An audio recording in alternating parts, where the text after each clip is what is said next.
Siri ya kukumbatia mti. Zipo siri ambazo huwa haziandikwi kabisa katika vitabu vya shule, na kuna maarifa ambayo hayafundishwi makanisani wala misikitini. Sasa leo tunaingia katika eneo lenye giza na eneo lenye utulivu, yaani eneo la hekima ya kale, ambapo miti sio mimea tu, bali ni walinzi wa maarifa ya zamani pamoja na dunia. Kukumbatia mti sio tu kitendo cha kawaida, bali ni ibada ya kimya. Ni mkataba wa muda mfupi kati yako pamoja na nguvu za universe. Na wakati mwingine watu huwa wanaona magome, lakini universe huwa inaona ni lango kuu la kiroho. Sasa leo tutazungumza kwa sauti ya chini, lakini kwa maana nzito, na tutafungua siri ya kukumbatia mti. Leo nataka nikujuze siri iliyofichwa katika kukumbatia mti, siri inayogusa mizizi ya nafsi, kumbukumbu za ardhi, pamoja na nguvu za giza zenye hekima. Naomba unisikilize kwa makini sana, kwa sababu kwa kupitia video hii unakwenda kuwa mtu mwingine kabisa, unakwenda kubadilisha maisha yako. Kabla binadamu hajaanza kuandika historia, miti tayari ilikuwa inahifadhi kumbukumbu. Kwa sababu hiyo basi, kila mti unaouona hapa duniani ni ushahidi wa vizazi vilivyopita. Mizizi yake imesikia vilio, viapo, damu, maombi, pamoja na ahadi zilizotolewa juu ya ardhi. Tukija kiroho, mti ni mlinzi wa lango kati ya dunia ya wanadamu pamoja na dunia ya nguvu zisizoonekana, au tunasema nguvu za kiroho. Sasa unapoukumbatia mti, roho yako inagusa kumbukumbu za ardhi. Na ndio maana wakati mwingine hisia nzito huwa zinaibuka bila sababu ya moja kwa moja. Wewe nenda kawaulize watu ambao waliwahi kukumbatia mti. Waulize walijisikiaje wakati walipokuwa wanaukumbatia ule mti. Ni lazima utapatwa na emotions ambazo hujui zinatokea wapi. Hizo ni kumbukumbu ambazo ule mti umezihifadhi. Sasa hapo ndipo safari ya kiroho inapoanzia. Siri kubwa ambayo watu wengi hawaijui ni kwamba mti unao uwezo wa kuvuta energy au nishati nzito ambayo umeibeba miaka na miaka. Kwa mfano, hofu za muda mrefu, laana za kifamilia, pamoja na huzuni zisizoisha. Sasa unapokwenda kukumbatia mti kwa nia sahihi, kwa nia njema, kuna nishati nzito inashuka kwa kupitia mikono yako, na pia kuna nishati inayoshuka kwa kupitia kwenye shina la mti, na pia nishati hiyo inafungwa ardhini ambako inakwenda kubadilishwa. Sasa hiyo huwa tunaita alchemy ya asili, na ndio maana baadhi ya watu huwa wanahisi kuchoka au kulia baada ya zoezi la kukumbatia mti. Huwa sio udhaifu, ni kuachilia mizigo ya giza, mizigo mizito ambayo umeibeba kwa muda mrefu. Kwa hiyo basi, kama unahitaji uponyaji wa asili, nenda sehemu tulivu, nenda sehemu yenye miti mingi. Chagua mti mmojawapo, kumbatia. Kumbatia ukiwa na nia thabiti ya kuachilia. Utaona jinsi ambavyo energy mbaya zinaachana na mwili wako. Utaona jinsi ambavyo umeenda ni tofauti na jinsi ambavyo utaondoka. Yaani utakuwa ni mtu mwingine kabisa, na mwili wako utakuwa na utofauti, utaufeel ndani yako. Hiyo ndiyo tunaita uponyaji wa kiasili. Na katika zoezi hili wala huhitaji kuzungumza chochote. Kinachotakiwa ni wewe tu kwenda peku, usivae viatu. Ni kwenda peku pamoja na nia yako ya dhati iliyoko moyoni mwako. Basi. Na pia unaweza kwenda kukumbatia mti katika kipindi ambacho universe inaachilia energy nyingi zaidi. Na kipindi hiki ni kipindi cha full moon. Katika kipindi cha full moon, miti mikubwa inakuwa ni viumbe hai vya kiroho. Kukumbatia mti katika kipindi hiki kuna faida nyingi sana. Unaweza kujikuta unapata maono, ndoto nzito, pamoja na ishara za ajabu ambazo hujawahi kuziona tangu uzaliwe. Sasa basi, unaweza kuwa unajiuliza, zoezi hili la kukumbatia mti ni nani anayeruhusiwa kulifanya na huwa linafanywa vipi? Kwanza kabisa, zoezi hili anaruhusiwa kufanya mtu yoyote yule ambaye anaamini katika nguvu za kiulimwengu. Nguvu za kiulimwengu au nguvu za universe ni nguvu za asili, ambapo nguvu hizi ziliwekwa na the creator of the universe, au tunasema Mungu. Hapa itategemeana na imani yako au dini yako. Wengine huwa wanasema Mungu, wengine huwa wanasema nguvu kuu au nguvu ya asili au chanzo cha uhai. Vyovyote vile itakavyokuwa, lakini that is the creator of the universe. Na pia mtu ambaye anaruhusiwa kufanya zoezi hili ni yule ambaye ana nia thabiti, yani amedhamiria kufanya zoezi hili na sio kujaribu. Ukifanya zoezi hili kwa kujaribu, hutopata matokeo kwa sababu wewe bado huna imani, yani huamini kitu unachokifanya, bali unataka kutest kuona kama je, kweli itatokea au haitatokea. Sasa katika mambo ya kiroho haitakiwi kujaribu. Kwa hiyo inatakiwa uwe na nia thabiti, uwe na nia njema kwamba ninataka kujisafisha au ninataka kuondoa energy mbaya maishani mwangu ili niweze kuvutia energy nzuri maishani mwangu. Na pia unaweza kujinuia chochote kwamba kuanzia leo, baada ya kukumbatia huu mti, nyota yangu ing'are, niweze kupata mafanikio, niweze kufanikiwa katika kujenga nyumba yangu, kununua gari, kuwa mtu maarufu, chochote kile ambacho ni kizuri katika maisha yetu. Sasa hili zoezi huwa linafanywa hivi. Naomba nisikilize kwa makini sana, usije ukakosea masharti. Kitu cha kwanza, chagua mti ambao unakuita bila sababu. Hapa naomba nisikilize vizuri. Ninaposema mti unaokuita bila sababu, simaanishi kwamba unakuita kwa sauti au kwa vitendo, hapana. Bali kuna ile instinct au tunasema nguvu yako ya ndani inakuambia kwamba nenda kwenye huu mti. Yaani ukifika tu sehemu yenye miti mingi, inaweza ikawa ni porini au kwenye msitu, popote pale, nguvu yako ya ndani au sauti yako ya ndani inakuambia nenda kwenye huo mti. Yaani unajikuta tu unavutwa na huo mti. Sasa mti huo ndio unatakiwa uutumie katika kukumbatia. Haijalishi huo mti upoje au una vitu gani, wewe nenda katika huo mti. Na kitu cha pili, usiongee sana. Yaani hutakiwi kuongea chochote. Just kaa kimya. Na pia unapotaka kukumbatia huo mti, weka paji lako la uso au kifua kwenye shina, kama unavyoweza kuona hapo kwenye hiyo picha. Baada ya hapo, pumua polepole. Yaani vuta pumzi ndefu kisha ziachie taratibu. Na kinachofuata, ruhusu giza tulivu likufunike. Hapo unatakiwa kufumba macho na kuisikiliza nature. Usiwaze kitu kingine chochote na wala usiwe na hofu yoyote. Na jambo la msingi la kuzingatia, hakikisha chini miguuni hujavaa kiatu chochote ili kuwe na flow of energy. Kama ukijisikia hofu kidogo, usikimbie. Hiyo ni ishara kwamba upo karibu na mlango wa mafanikio. Unaweza kukumbatia mti muda mrefu kadiri uwezavyo, mpaka pale utakapojisikia wewe tayari umeshakuwa healed. Yaani mpaka utakapojisikia tayari mwili wako una wepesi fulani hivi. Inaweza kukuchukua dakika 10, lisaa, masaa 3, wengine mpaka siku nzima. Hiyo yote ni juu yako. Yaani wewe mwenyewe unayo hiari ya kuamua muda wa kukumbatia mti. Na hapa katika suala la muda, hutakiwi kumuiga mtu au kufuata ushauri wa mtu. Ni wewe pamoja na nafsi yako. Isikilize nafsi yako. Isikilize sauti yako ya ndani inakuambia nini. Kama unajisikia baada ya dakika 3 tayari umepokea uponyaji, tayari nafsi yako imekuwa nyepesi, basi ishia hapo hapo.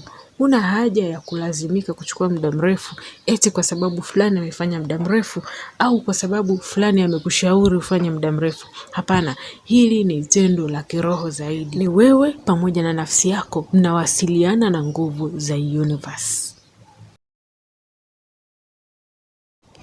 Baada ya kufanya zoezi hili la kukumbatia mti, unaweza kuona mambo yafuatayo. Kitu cha kwanza kabisa, unaweza kupata ndoto nzito usiku. Izingatie sana hiyo ndoto. Hiyo ndoto inaweza ikawa imebeba siri kubwa sana ya maisha yako. Inaweza ikawa ni jibu la kitu ambacho ulikuwa unajiuliza, au ni ishara ya kitu ambacho ulikuwa unatafuta mbadala au unatafuta suluhisho. Na kitu cha pili, unaweza kukumbuka kumbukumbu za zamani. Yaani zile kumbukumbu za zamani zinaweza zikakujia. Kitu cha tatu ni hisia ya utupu, lakini ina utulivu. Yaani utajisikia una utupu ndani ya nafsi yako, utajisikia mwepesi, lakini katika wepesi huo kuna utulivu na wala hakuna hofu yoyote. Hizo zote ni alama za mabadiliko ya ndani. Usiogope wala usiwe na wasiwasi wowote. Ili uweze kufanikiwa zaidi katika zoezi la kukumbatia mti, naomba uzingatie mambo yafuatayo. Nisikilize kwa makini sana. Usije ukakosea haya masharti alafu ukaja kuniuliza hapa kwamba mbona nimekumbatia mti lakini sijaona kitu chochote. Naomba unitegee sikio lako vizuri kabisa. Kitu cha kwanza, usifanye zoezi hili ukiwa na mzaha. Yaani usifanye for fun. Hili ni zoezi serious, ni ibada ya kiroho. Kwa hiyo haitakiwi kuwa na mzaha hata kidogo. Na ndio maana mwanzoni nilisema usifanye kwa kujaribu. Fanya ukiwa na nia thabiti, fanya kwa kumaanisha na utapata mafanikio kama ambavyo wengine wameweza kupata mafanikio. Jambo la pili, usifanye zoezi hili la kukumbatia mti ukiwa na nia ya kuumiza au ukiwa na nia negative, nia mbaya. Hili ni zoezi ambalo linafanywa kwa nia njema na sio kwa nia ya kuharibu au kwa nia ya kumuumiza mtu fulani. Kwa hiyo kama wewe una nia zako huku za kufanya sijui uchawi, sijui kuroga, kufanya revenge, hautafanikiwa. Yaani hutapata mafanikio mazuri hata kidogo. Na kama ukienda ukiwa na nia mbaya, basi hayo mambo yanaweza yakakurudia wewe mwenyewe au yakakujia kwa matokeo ambayo sio mazuri kwako. Kwa hiyo fanya ukiwa na nia njema.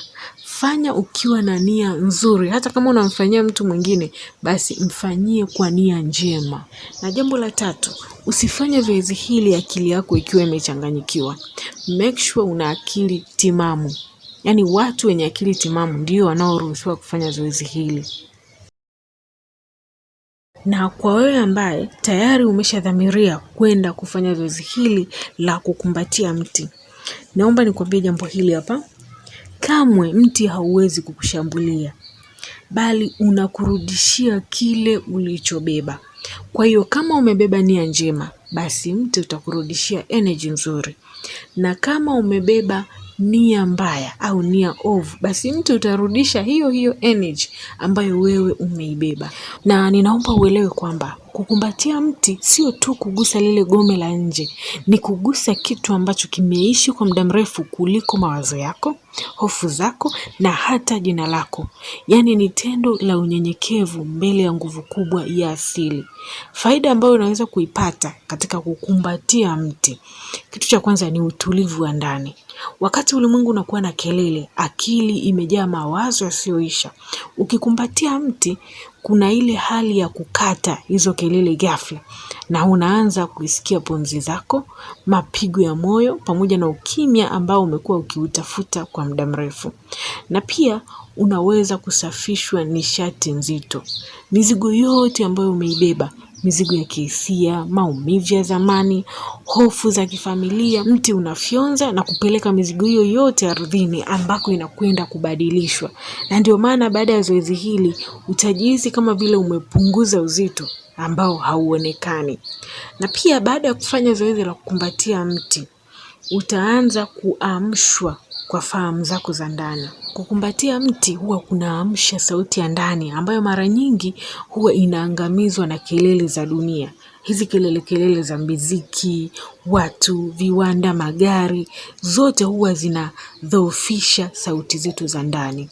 Kwa hiyo baada ya kukumbatia mti, utajikuta mawazo mapya yanakujia, majibu ya maswali ya muda mrefu yanakujia kichwani, na wakati mwingine unapata uelewa bila hata kuuliza maswali. Yaani kabla hujajiuliza swali, unajikuta tayari umeshapata jibu. Na faida nyingine ya kukumbatia mti ni kuunganika tena na universe. Kumbuka kwamba wewe ni sehemu kubwa ya mzunguko wa maisha.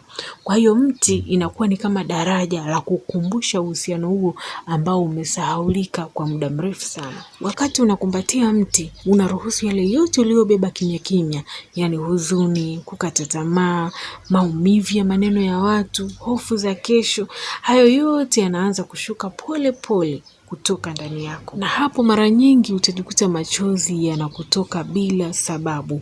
Huo sio udhaifu, ni roho inapumua kutokana na maumivu ya muda mrefu. Na pia faida nyingine, utajisikia kukubaliwa katika dunia hii inayokufundisha kwamba ni lazima uwe kitu fulani. Yaani ukishazaliwa tu ukianza kukua, unaambiwa wewe ni lazima uje kuwa kitu fulani. Sasa mti hauhitaji wewe uwe chochote. Haukutathmini kwa mafanikio yako, makosa yako, wala historia yako.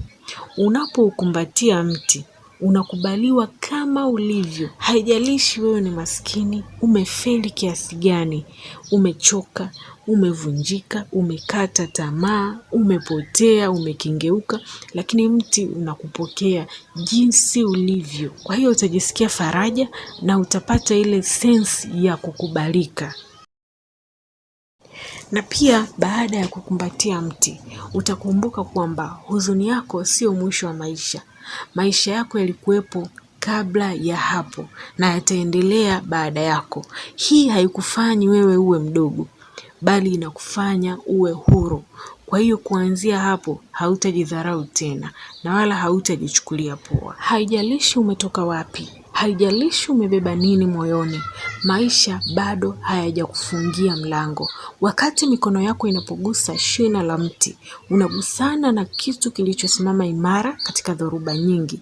Mti umeshuhudia misimu ikibadilika, giza linakuja na kupita, nuru inarudi tena, na bado uko hapo hapo. Hiyo ni ishara na kwako pia. Yaani ni kwamba licha ya yote uliopitia, lakini bado umesimama imara. Kukumbatia mti ni kama kusema kimya kimya, ninaamini hata bila kuona.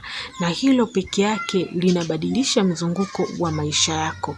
Kama mti unavyopata nguvu kutoka ardhini na mwanga kutoka juu, na wewe pia unapokea msaada hata kama hauoni. Yaani kuna nguvu zinazokushikilia hata katika nyakati ambazo miguu yako inatetemeka. Kila unapokumbatia mti ni kama unaiambia nafsi yako, niko tayari kuanza tena, na universe inasikia hayo maneno. Naomba nikwambie, usikate tamaa, usijione mdogo, usisahau mizizi yako. Simama, pumua, kumbatia. Maisha bado yanaendelea na mwanga bado unakuja. Usijidharau na wala usimdharau mtu yoyote yule hapa duniani. Kumbuka kwamba hakuna mtu mwingine kama wewe hapa duniani. Yaani hata kuja kutokea tena mtu mwingine kama wewe. Kwa hiyo usijichukulie poa na wala usijione kwamba wewe ni mdogo kuliko wengine. Kama wengine waliweza kufanikiwa, basi na wewe unao uwezo huo wa kufanikiwa. Video hii ni ujumbe wako wa leo kutoka kwa universe. Hujaja hapa kwa bahati mbaya, umekuja hapa kwa kusudi maalum, na huu ndio ujumbe wako wa leo. Tafadhali sana na kuomba ufanyie kazi, kwa sababu huwezi kujua mafanikio yako yatakuja kwa staili gani, na pia huwezi jua ni lini utafanikiwa. Sekunde moja tu inatosha kubadilisha maisha yako. Kwa Waislamu huwa tunasema inshallah, na kwa Wakristo huwa tunasema kwa jina la Yesu hakuna kitu kinachoshindikana. Unaweza kucomment neno lolote lile lenye nguvu hapo chini, na kwa jinsi ambavyo unaandika ndivyo itakavyokwenda kuwa katika maisha yako. Naomba nikutamkie ushindi mkubwa katika maisha yako. Wewe ni mshindi, hujaumbwa uje kuteseka, hujaumbwa uje kushindwa hapa duniani. Umeumbwa uje kuishi maisha mazuri, umeumbwa uje kuwa ushuhuda kwa watu wengine. Na ikawe hivyo kama ambavyo nimekutamkia. Tafadhali sana share video hii na wale wote uwapendao, ili na wao waweze kupata madini haya adimu. Na kama ulikuwa bado hujasubscribe, make sure una subscribe ili video inayofuata isije kukupita. Asante sana.